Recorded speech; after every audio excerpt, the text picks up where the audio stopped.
In this integration, we have to find the value of cos of x minus of cos of 2x, and we are dividing it with cos of x. So you will write cos of 2x as 2 cos square x minus of 1. So here you will write cos of x minus of 2 cos square x plus of 1, and in denominator you will write 1 minus cos of x dx.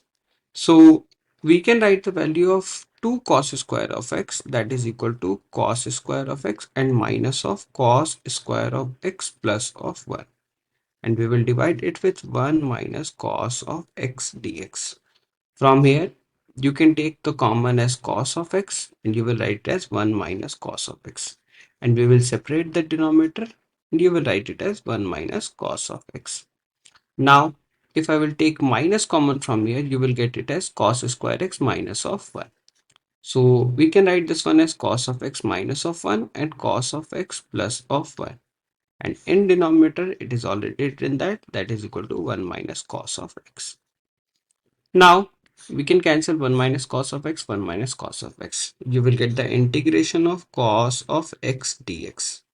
And next one, if you will cancel cos of x minus of 1 and 1 minus cos of x, you will get the value as minus of 1, which turns out to be plus, that is cos of x plus of 1. Now, we will do the integration of cos of x, that is equal to sine x. The integration of cos of x again, that is equal to sine of x, and the integration of 1, that is equal to x.